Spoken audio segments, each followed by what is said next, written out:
Sri Lanka's presidential office is back in business. It reopened today after security forces cleared those protesters out of the area on Friday. Now, officials say that the building sustained heavy damage, but staff have returned to work.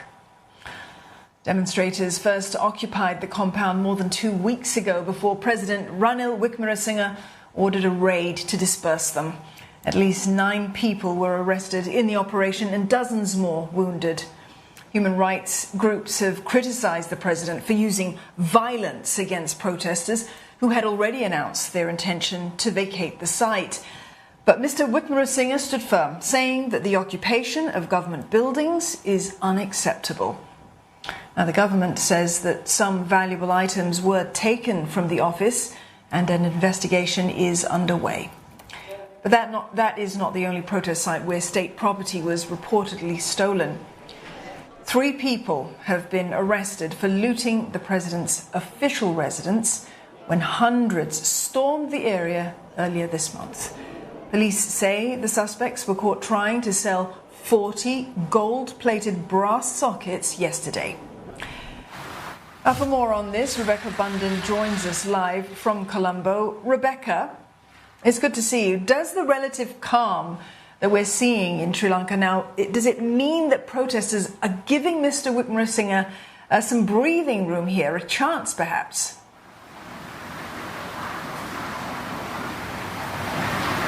Well, there are still quite a few protesters who are still camped out just along the road from here on Galle Face, which has been central to the protests. That's not too far from the presidential office, although the protesters who were actually around the presidential office were, of course, removed by the armed forces, by police in the early hours of Friday morning.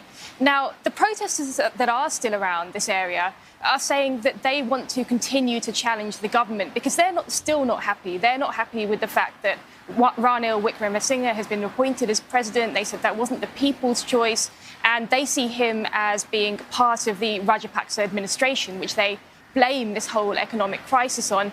And of course, they're also unhappy about the way that they were treated, having been removed from that protest camp that was at the presidential office.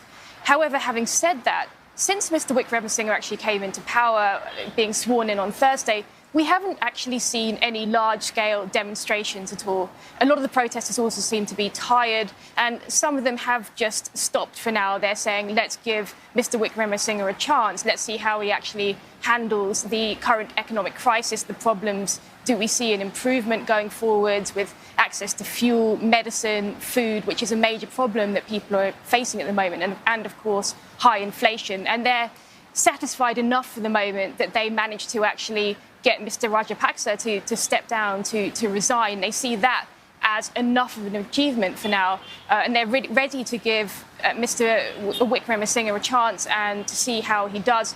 And of course, there is political stability that's needed for these kind of processes now to go ahead, for Sri Lanka to see some kind of economic improvement, for Mr. Wickremesinghe to be able to try and work on that much-needed bailout from the IMF and also support from other countries as well, including India, Japan, potentially, to get those kind of funds coming through. There does need to be some kind of political stability. So some people want to see that now in order for the economic situation, which has just become unbearable for many people, to actually allow that to improve. Well, economic stability is going to take some money and some funds, Rebecca. The top Indian diplomat in Colombo says that New Delhi is going to invest heavily in Sri Lanka's public and private sectors to help pull the economy through this crisis. How significant is this?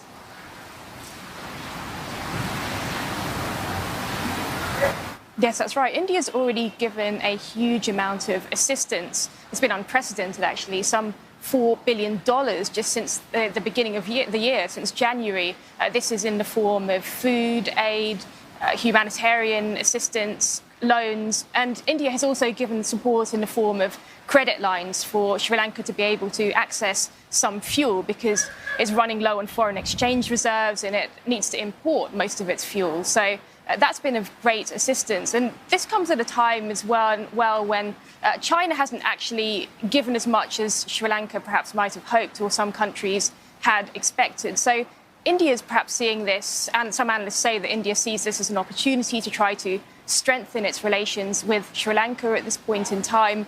And with these comments that have come through from the High Commissioner of India to Sri Lanka, this has been quite interesting that he's talking about investment from both the public and private sector coming into various sectors in Sri Lanka, including renewables, IT, pharmaceuticals, ports and infrastructure. So India does seem to be looking at this as a potential opportunity to strengthen its investment relations with Sri Lanka. That would be a great help. That's, at the moment, Sri Lanka really needs a lot of short-term, near-term assistance to solve its immediate financial problems, to actually get fuel in, to get food to people as well, try to bring inflation down. That will come in the form of a possible bailout from the IMF, which would be of great help, and assistance from other countries, including India. But these are longer-term measures that India seems to be talking about that could really help Sri Lanka's economy and help it diversify away from tourism as well. So these could all be solutions for the longer term that could help Sri Lanka actually improve its economy, boost its economy, and help people here, help create jobs, and just generally improve people's lives, which they are complaining about at the moment.